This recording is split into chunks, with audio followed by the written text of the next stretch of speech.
नमस्कार, the leader Hindi के Bareilly bulletin में आपका स्वागत है। मैं हूं आपके साथ अपना रस्तोगी। आइए फटाफट अंदाज में जानते हैं कि आज बरेली में दिन भर क्या रहा। पीएम मोदी का चेंज ओवर, हाई अलर्ट रहा प्रशासन। बरेली 2 दिन हाई अलर्ट मोड पे रही। सीएम योगी रविवार रात बरेली पहुंचे। त्रिशूल हवाई अड्डे पर राजकीय विमान से पहुंचने के बाद उन्हें सड़क मार्ग से सर्किट हाउस लाया गया। इस दौरान सड़कों पर भारी फोर्स उतार दिया गया था। सर्किट हाउस में सीएम ने भाजपा नेताओं से मुलाकात करी, विकास कार्यों को लेकर बात करी। रात्रि विश्राम के बाद सुबह 8:45 बजे सर्किट हाउस से पुलिस लाइंस के लिए प्रस्थान किया। यहां से हेलीकॉप्टर द्वारा संभल में कल्की धाम के लिए रवाना हो गए। वहीं पीएम मोदी दिल्ली से सीधे संभल पहुंचे, जहां उन्होंने कल्की धाम का शिलान्यास किया। दोपहर में पीएम मोदी के साथ सीएम योगी चेंज ओवर के लिए संभल से त्रिशूल हवाई अड्डे पहुंचे। फिर ग्राउंड ब्रेकिंग सेरेमनी के लिए विमान से लखनऊ रवाना हो गए। पीएम के चेंज ओवर और सीएम के रात से शहर में होने के चलते प्रशासन पूरी तरीके से मुस्तैद रहा। सपा ने आंवला सीट से नीरज मौर्य को दिया टिकट। समाजवादी पार्टी ने बरेली की 2 में से 1 लोकसभा सीट आंवला का टिकट शाहजहांपुर के जलालाबाद से 2 बार विधायक रह चुके नीरज मौर्य को दिया है। वैसे सपा ने उन्हें इस सीट से लोकसभा का प्रभारी पहले ही बना दिया था। अब अगर भाजपा में कोई बदलाव नहीं होता है तो नीरज मौर्य यहां से सांसद धर्मेंद्र कश्यप को टक्कर देंगे। मतलब यह है कि पिछड़ी जाति के 2 दमदार नेताओं के बीच मुकाबले की बिसात सज गई है।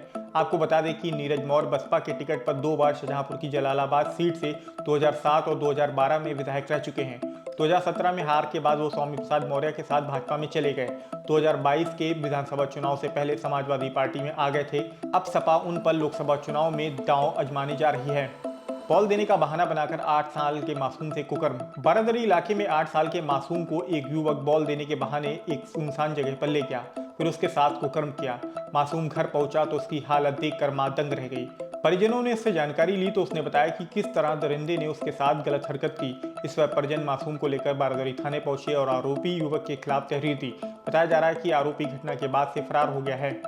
बरेली में 30,000 करोड़ का निवेश, बढ़ेगा रोजगार। राजकीय इंटर कॉलेज के ऑडिटोरियम में सोमवार को ग्राउंड ब्रेकिंग सेरेमनी का आयोजन किया गया। इसमें वन मंत्री डॉक्टर अरुण कुमार सक्सेना, पूर्व केंद्रीय मंत्री संतोष गंगवार, महापौर डॉक्टर उमेश गौतम, जिला पंचायत अध्यक्ष रश्मि पटेल, कमिश्नर सौम्य अग्रवाल, डीएम रविंद्र कुमार आदि मौजूद रहे। कार्यक्रम में सभी निवेशकों को मोमेंटो देकर सम्मानित किया गया। वन मंत्री डॉक्टर अरुण कुमार सक्सेना ने बताया कि बरेली में 30,000 करोड़ रुपए का निवेश किया गया है। 276 इंडस्ट्री लगने से करीब 23,000 लोगों को रोजगार मिलेगा। इसमें फूड पार्क और आईटी पार्क जैसे बड़े प्रोजेक्ट भी शामिल हैं। सोने की नकली अंगूठी बेचने पहुंचे ठग गिरफ्तार। बहेड़ी में मोहल्ला रामलीला निवासी महेंद्र रस्तोगी सराफा कारोबारी हैं। उनकी नैनीताल रोड पर छोटे गुरुद्वारे के पास ज्वेलरी की दुकान है। आरोप है कि मोहल्ला मीना बाजार निवासी तारिक और नैनीताल निवासी जिशान उनकी दुकान पर आए और सोने की नकली अंगूठी बेचने के बहाने ठगी की कोशिश करी।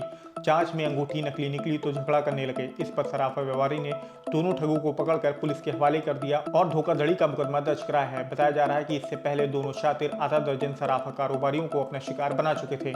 खुलेआम घूम रहा अपहरण और हत्या का आरोपी। फरीदपुर में बूरेखा गोटिया निवासी जाकिरा बी के 16 वर्षीय बेटे मोहम्मद सैफ की फिरौती की खातिर अपहरण के बाद हरदोई में हत्या कर दी गई थी। मामले में पुलिस ने आरोपी तस्लीम को हरदोई से गिरफ्तार कर लिया था। उसकी निशानदेही पे शव भी बरामद किया गया था। पूछताछ में तस्लीम ने बताया था कि वारदात में शाकिर, मुनीश और राशिद भी शामिल थे। इस पर पुलिस ने शाकिर और मुनीश को तो गिरफ्तार कर लिया, लेकिन राशिद अब भी खुलेआम घूम रहा है और सैफ के परिजनों को धमका रहा है। इस पर डरा सहमत परिवार सोमवार को एसएसपी के पास पहुंचा और राशिद को जल्द गिरफ्तार करने की मांग करी। नाबालिग से दुष्कर्म मामले में 3 को उम्र कैद। फतेहगंज पश्चिमी निवासी नाबालिग को साल 2014 में दीपक, हरिओम और राजकुमार भगा ले गए थे और दुष्कर्म किया था। मामले में विशेष पॉक्सो अदालत ने तीनों आरोपियों को दोषी करार देते हुए उम्र कैद की सजा सुनाई है। साथ ही 2.25 लाख रुपए का जुर्माना भी डाला है। रोजगार मेले में 7 कंपनियों ने 60 अभ्यर्थियों का किया चयन। मीरगंज में आईटीआई, कौशल विकास मिशन और क्षेत्रीय सेवा योजन कार्यालय की ओर से दीनदयाल उपाध्याय ग्रामीण कौशल योजना के तहत रोजगार मेले का आयोजन किया गया। इस मौके पर विधायक डॉक्टर डीसी वर्मा भी उपस्थित रहे। रोजगार मेले में 7 कंपनियां शामिल हुई, वहीं 139 युवाओं ने प्रतिभाग किया। मेले में 60 अभ्यर्थियों का चयन किया गया है। रविंद्र विक्रम सिंह की पुस्तक मोदी की गारंटी का विमोचन। समाजसेवी रविंद्र विक्रम सिंह की पुस्तक मोदी की गारंटी का एक निजी होटल में विमोचन किया गया। इस अवसर पर प्रेस वार्ता के दौरान उन्होंने कहा कि वे प्रधानमंत्री नरेंद्र मोदी की प्रेरणा से समाज में बदलाव लाने का संकल्प लेकर आगे बढ़ रहे हैं और अपने क्षेत्र को विकास की बुलंदियों पर ले जाना चाहते हैं। फिलहाल आज के बरेली बुलेटिन में इतना ही। बरेली से जुड़ी ऐसी ही अन्य अपडेट पाने के लिए द लीडर हिंदी को सब्सक्राइब करना बिल्कुल ना भूलें।